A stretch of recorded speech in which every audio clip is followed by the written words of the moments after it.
Well, it's almost the end of the year, almost the end of 2014, so we figured we'd do a little top 5 worst films of the year, just because Harrison likes little rants. Little rants. So let's kick off with Harrison. What's your number 5? My number 5 is A Million Ways to Die in the West. To be honest with you, I didn't actually hate it as much as its number 5 position in this list would suggest, but it's because the next 4 are ones I felt quite passionate about. But I just left feeling really kind of deflated. There's nothing about it that's particularly horrendous. It's just there's nothing particularly good about it. I never actually saw it because the trailers looked the trailers so were awful. It never offended me. It never made me angry in the way that Keith Lemon or Mrs. Brown's Boys made me feel. And I think there was even one point where I did laugh. There was a laugh. Liam Neeson's in that. Put that on the poster. There was a laugh. But then there's a minute long scene of Neil Patrick Harris shitting in a hat, and it happens twice. It happens twice, as if it wasn't funny enough the first time. They return to it and he shits in a hat. Why is Charlize Theron in it? I don't know, but Seth understand. MacFarlane makes himself the object of Charlize Theron's desire, which is quite funny. It seems so self-indulgent. Everything. Yeah, no, it is very self-indulgent, and I like Ted, and I like Seth MacFarlane. I don't like Ted at all. That's the reason why I didn't see it. Yeah. It was one of my least favourite films the year it came out. What was it? Well, then you probably would have A Million Ways to Die in the West higher in yours. So what's your number 5? My number 5 is Horns. The Daniel come back to Radcliffe that. starring thing, and we saw this together, and Harrison knows how angry I got when we He saw doesn't this get angry as often as No, I do, or as easily as I do. I was fuming, You and were. this is 5 because there are some good things about Horns. Like Daniel Radcliffe is really good in it. Juno Temple is really good in it. Their relationship, I like Juno Temple. Their relationship is kind of the backbone. Believable-ish. Yeah. It's the backbone of anything that is. They good were convincing in the film. as humans. Yeah, but then it goes from bad to worse, and it just gets so ridiculous to the point where it's quite surreal. And a really bad plot twist. They try and explain certain things going on, and nothing really makes sense anyway. And there is literally a part in this film where a guy pulls down his trousers and goes, "Yeah, that's my penis." And he's not even a key character. He's just a random extra in the bar. It's one of those films where if you actually provide a plot synopsis to someone, they think you're making it up and joking. But no, that does happen. Yeah, that actually happens. Really, really bizarre things happen, and they don't even try and kind of make them realistic, and it's just painful, so painful. And I can't even remember why I got so angry, but especially towards the end, it jumps over itself so many times. And I know this is based on a book, so it might just be kind of taking the book and doing it literally. I so hope it is. As a film, this book does not work even slightly. Yeah. Even though some of the imagery is good and some of the performances are good, as a film, it's just painful to watch. Yeah. So, what's your number 4? Age of Extinction. Which that's my number 4 as well. Is it? Okay, we'll talk about it together then. But it was going to be higher because it's so obscenely long. Yeah, it's obscene. Nearly 3 hours. Yeah. And there are a lot of things that are just horrendous about it. The problem with this is, Michael Bay's Transformers movies have got to the point where they're kind of bordering on self-parody. I like the first 3. Yeah, so that speaks volumes about the fact that I hate and this I one. like the last hour of the third one. I know. The second one is one of the worst things I've ever seen in my life. I actually like the second one. The second one which now gets how more bad. points. Since at the time it was terrible. Now watching it back, I'd probably get more enjoyment out of it because it's got Shia LaBeouf in it. Yeah. Oh, you hate Mark Wahlberg, don't you? I really don't like Mark Wahlberg. But so many confusing decisions, not like normal bad film decisions, but decisions that seem to have been made with the intention of getting people to hate it. That's the thing. We'll make the girl underage. Why? I don't know. Let's just doesn't do look it. underage either, No. does she? So she easily got away with being 21. But let's make her underage so that people can hate her. So they can stop the film for a whole 5 minutes and explain why the relationship she has with someone who's significantly older than her is perfectly legal. Something he carries around in his wallet, which is so... Budweiser product placement. Oh, the Budweiser product is one placement. of the best scenes of the year. Just Mark Wahlberg continuously being a dick. There's so Didn't you buy him as a scientist though? Because he had glasses on and said, "I'm an inventor" a lot. The only thing I like about this film is Stanley Tucci, and even his character is completely torn apart. Hang on, say what you're going to say before I break into what I was going to... I like the Dinobots.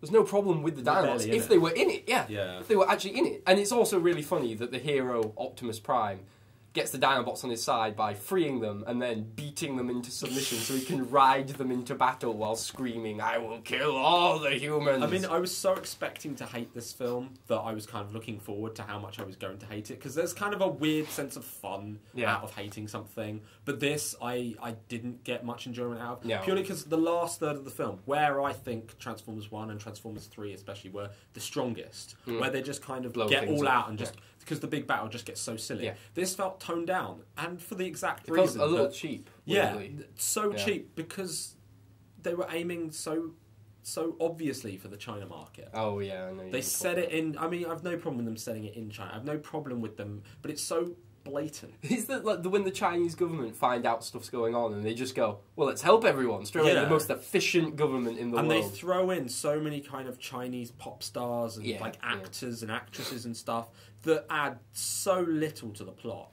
And one of the Chinese actress, I'm assuming she must be very famous in China. The one that Stanley Tucci likes. And he literally just suddenly, they throw in lines constantly, just, "Oh, you're very attractive" and stuff. But it's so blatantly obvious. Yeah. They don't try and disguise it in any way. I think we could do a whole discussion on the product placement. Yeah.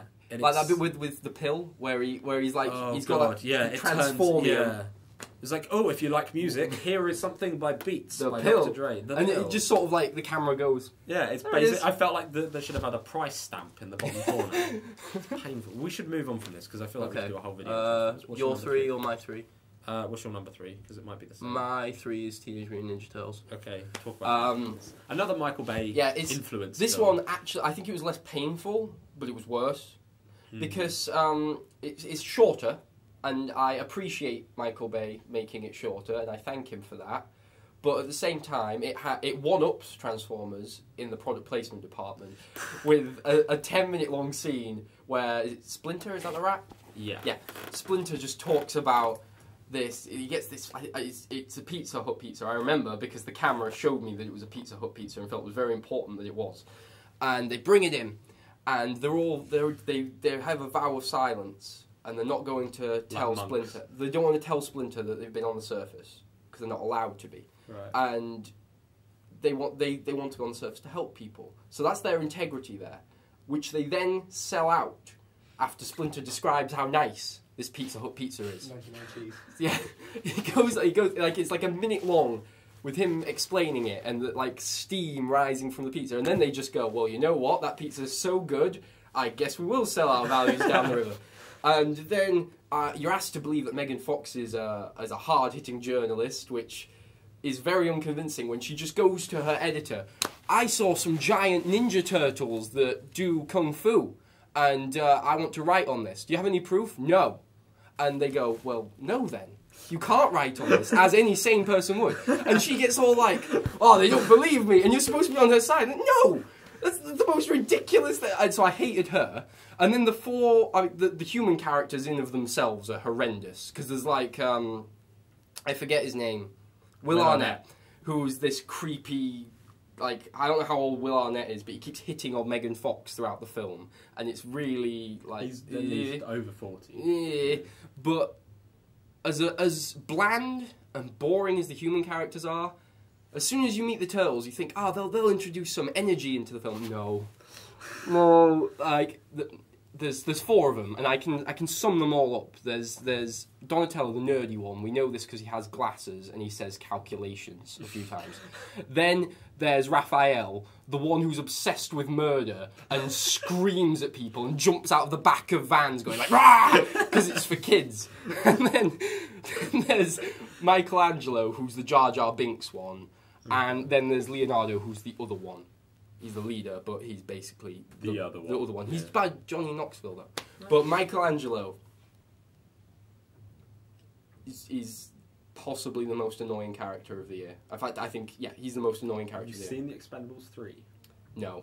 Antonio Banderas I've heard, in that is something. But I really struggle to believe that he could be more annoying than Michelangelo, who... He initiates, I know Jack liked this, but he initiates this bit where they start beatboxing in a lift, and I just wanted to run up to the projectionist and, like, ask him how he could let this go on and not feel guilty, like someone who watches a war crime and stands by and lets it happen. Just following orders. So what's your number 3? My number 3 is Into the Storm. Yeah, it was is- bad. It was bad. It's the reason. I mean, it's very similar to Transformers in the fact that it's this giant green screen mess. But I think it's worse because there is so little to it. Yeah. At least there are things to hate about Transformers. I hate Laurie. Yeah. Whereas with Into the Storm, there's so little to hate because there's so little there. It's like they basically there's wind, there's some tornadoes, there's some wind, and they have this really kind of loose reason for chasing the wind, but it's really just these people making a documentary. Have you seen on Twister? Yeah, no, I haven't seen it for a long time. That was fun. Twister was fun. Whereas this just feels like it's one of those kind of, I say a lot of modern horror movies just look for reasons for people to pad around in the dark in the middle of the night. Yeah. And this is the kind of disaster movie equivalent. They're looking for reasons for people to get attacked. Yeah. But in this sense, it's just wind. So every 5 minutes, it's like, oh my god, can you hear that? It's like, nope. It's like, oh my god, can you see? Nope. It feels like the happening. It's just they're looking at trees all the time, freaking out. Yeah. And there are 2 incredibly annoying guys in this. There's so many different groups. There's kind of Richard Armitage and his sons, neither of which look similar at all. One of them is from iCarly, and I like iCarly, but he's infuriating. Wait, who's from iCarly? The kid who plays Freddy in iCarly's in this, and he's just a pain in the arse. And then there's kind of this group of storm chasers that are filming this documentary, and they're annoying because they're constantly like... There is one character that's like, oh, I don't understand why everyone's so intent on capturing this storm. Why is everyone willing to risk their lives to capture the storm? How does he die? He's intent on capturing the storm. He just goes against all of his morals, and it's just... And then there's these 2 guys that are in it very briefly, and I think most of their footage is supposed to be GoPro, but it's just kind of bad. And I think GoPro should just stop being in cinema. They're like something out of Jackass, but more irritating. Yeah. And they go out of their way to get in harm's way. And it's kind of it's like that one guy in the slasher movie that makes all the worst decisions. Yeah. And they do it deliberately, and they survive. It's spoiler alert. It's just I don't care about spoilers. Let's be honest. It's terrible. There are so little ways to spoil bad films because spoiler alert, they are bad. No, I'm going to tiptoe around horns. Okay. Because I don't want to get too far into why Into the Storm is that awful, but it's just there is literally. I mean, it's directed by the first assistant director on Avatar. Yeah, James Cameron watched it and said it was really good. Exactly. No, James Cameron watched it and said the special effects were very good. He didn't necessarily say the films because the special effects aren't bad. You believe that they're being blown around a green screen, but it's painful to watch because there's so little there. Yeah. It's just the most kind of terrified you can ever be is, oh my god, his cheeks are rippling a little bit. Yeah. So there you go. What's your number 2? Horns. Horns. So we already kind of did horns. I think the only thing I can really add on the subject of horns would constitute as spoilers. So if you care and don't like a minute. Don't care, but he grows angel wings. That bothered me. It's all of a sudden as well. Yeah, it just comes out of nowhere. Then nothing happens with it. He just flies back down. Up to this point, they've characterised him entirely as the devil. Yeah, and I realise the devil in biblical kind of myth and all that kind of background story to him is Lucifer used to be an angel. Yeah. Hence, he's like a fallen angel and stuff. But in this sense, the angel wings signify him basically becoming Lucifer. But this was my main thing. Look, I addressed this to you when we left. That I don't actually know why he grew horns at the end of it. No. And the only reason I can think, and I hope this is true, I think this entire film's narrative was set in motion because Daniel Radcliffe pissed on a candle.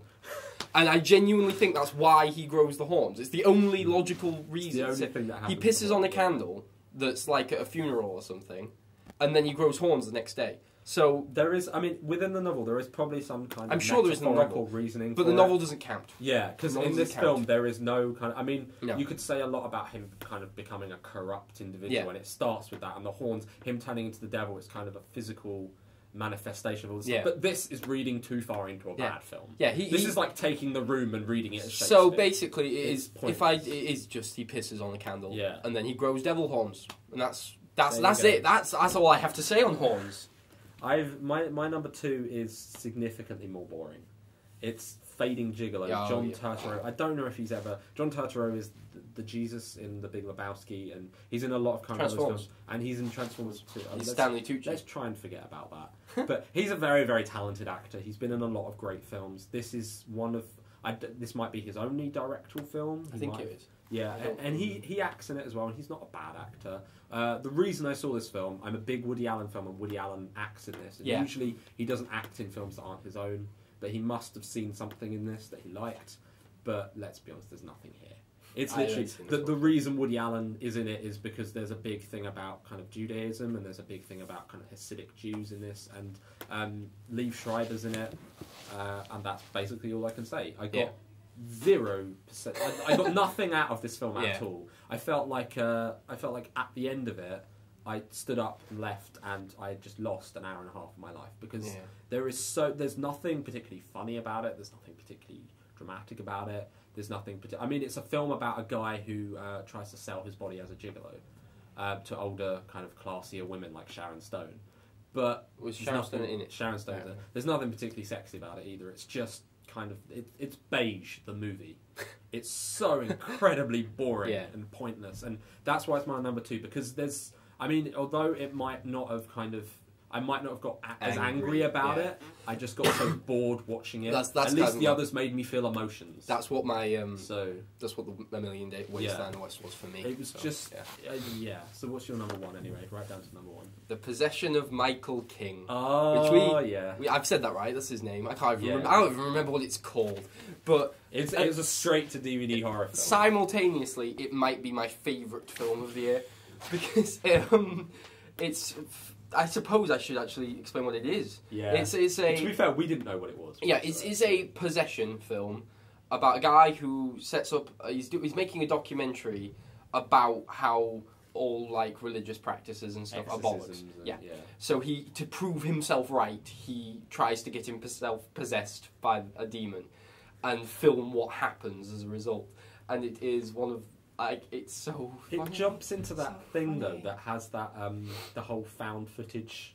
It's found footage, but it has a score. It has a score. Why does it have a score? It's found footage, but it has a score, and there are certain camera angles that could not have been found footage. And who edited it? Into the Storm is the same. Because again, spoiler alert for a film no one's going to watch. He dies. Who edited this footage and gave it a score? It doesn't make any sense. But it must be pointed out though that there are parts of this film that are so bad that are good. Yeah, there's so many sections where he tries to rid himself of the demon, and it's like it's a montage. It's a montage. It's like when Wile E. Coyote is trying to catch Roadrunner and things keep going wrong. It's like that. Like he's reading a book and his hands set on fire, and his reaction, like, "Oh man, my hands!" It's not, "Oh my god, I'm on fire." Someone put me out. It just does like a jump cut. And then he does it again, and he gets flipped against the wall. And it's just like watching Wile E. Coyote try and fail over and over again.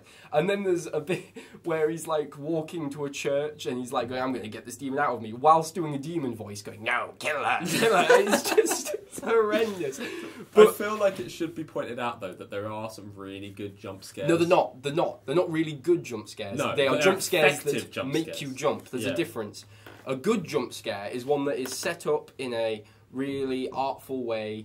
It builds up perfectly, and the execution is classy and intelligent and clever, and it doesn't feel cheap. They are not like that in The Possession of Michael King. What The Possession of Michael King does is it has like the sounds like this. It goes like. And that's what you get. There's just a loud noise, like the camera like shakes, and there's probably like scary faces. But there's no sort of build up to it. It's just some loud noise. It's like Brick from Anchorman, just going loud noises. You're just on edge the whole time because you don't know when like a door's gonna slam. Honest, I don't think even the filmmakers knew either, because the sound like breaks so many times whenever they do it. They're probably just like, in a few seconds or so, just start screaming. And we probably won't be prepared, but just do it anyway. And you couldn't help but jump, but then instantly just laugh because why was that so loud? It's things like doorbells ringing become intense because they're so loud. So you just sit there and the doorbell rings and you go like, Jesus Christ! But that's not effective. It's effective, but that's not a good jump scare. There's just a loud noise. It's impressive with how bad it is. But at the same time, I really like it. What's your number one? My number 1 is the only film next to A Good Day to Die Hard, but that's for personal reasons. The only kind of subjective film that I've ever wanted to give minus stars to, the only film where I've watched it and been like, this is broken. But you haven't seen, like, Grown Ups 2, No, Keith Lemon. but Fred. I mean, they're Movie probably 43. bad, but they're made with a certain style. This, You saw Movie 43. yeah, but movie 43 is different. Just listen, okay? Sex Tape. Okay. Have you seen Sex Tape? You will not understand the whatever it is until you've seen Sex. Because Sex Tape builds. I mean, the trailers looked bad. I knew this was going to be bad. I went in thinking, assuming it was going to be bad, but I assumed it was going to be a bad comedy, not a bad film. Yeah. This is so badly made. It makes me think, how did someone not stop someone somewhere along the line and be like, what are you doing? You're spending all this money on... I mean, even if it cost $1 million, $2 million, that's still a lot of money to make something this awful. Yeah. It's got Cameron Diaz in it, who... I mean, I know she's in a lot of chick flicks, but she's been in some good films. She's a respectable actress. Jason Segel, who up to this point I've actually quite liked. Mm-hmm. As well as a whole host of guest stars, including Rob Lowe, Rob Corddry. Like, some quite famous comedy actors appear along this. And Jack Black is in this as well. Yeah, he has like a small cameo towards the end. Spoilers, I don't care. And it's directed by Nicholas Stoller, the guy who made Forgetting Sarah Marshall, and it's co-written by him and Jason Segel. So, for all intents and purposes, this could have been a good It really film. sounds like Jason Segel wants the world to see his penis. Yeah. Because he writes it into all of the films he stars in. But I don't think you actually see his full-on penis in this. But the problem is, this film, Once Upon a Time, was probably quite good. Yeah. There is a version of this. I mean, it's a couple that make a sex tape. It gets leaked out. They try and find it. There is a version of this where it's probably on a videotape, whatever. Yeah. But this feels like it's got so much studio intervention in it. It feels like Sony have been breathing down everyone's necks the whole time to make it more relatable, get it more product placement. The product placement in this, I know we laughed about Transformers 4. Basically, they update the story, so instead of like it's an actual sex tape, it's a sex video that they put kind of onto their computers, and it gets leaked through the iCloud. I don't understand how that's an advert for. Yeah, that's like bad product placement. I know, but it's because Jason Segel did a problem. It's his fault. It's not the fault of the iCloud. But it gets leaked onto all these different iPads that they just happen to give out to random people. One of whom is the mailman, who they don't like anyway. You always give iPads to your Do you not give iPads to your mailman? It's painful. Bastard. And they try... The worst part about it is they don't just embrace the fact that it's terrible. They try and work their way around it by explaining. It's like, oh, Jason Segel's a radio DJ, so he has to have all these iPads. No, he has to have maybe an iPod or many different iPods, but there's no reason for him to have iPads. And it's so... It gets to the point where parts of this film as well are kind of adverts for the iPad. Yeah. There's a bit where he kind of panics and throws an iPad out a window, then runs to get it. It's like, wow, these things are really well made. Look, it's not broken. And he almost looks at the camera. It's that painful. Yeah. And then at the same time, the story is a total mess. Rob Lowe's character feels like he's based on his character from Parks and Rec, because he has no characterization. So he's kind of this nice, chirpy guy, kind of quite vanilla, wears like beige jumpers and glasses and smiles a lot. And then they go to his house and he starts doing cocaine. And listens to heavy metal music. And then when they walk around his house, they find, is it just a little bit weird, but they find hand-painted portraits of scenes from Disney movies with his face painted into them. You can't even begin to explain how weird that is. And then Cameron Diaz, mother of two, starts doing cocaine. And, spoiler alert, I need to stop spoiling, but I really don't think we need to worry about that. The film ends with a bratty kid uploading the video onto a porn site, and the only way Jason Segel and Cameron Diaz think they can get their video back is to go to the headquarters of this porn site, which happened to be a convenient 20-minute drive away, at which point they take their children with them. They take two young children, like infant school, like probably like third grade level kids, to the hub of a massive porn site. Yep. So that's Sex Tape. I feel kind of... I felt very dirty when I came out of it. And I felt like someone had broken cinema. Because there was... 2014. There's no the reason... year someone broke cinema. There's no reason behind anything that happens in it. They try and... I can't... I've no words. I feel like we should just drape a black veil over everything.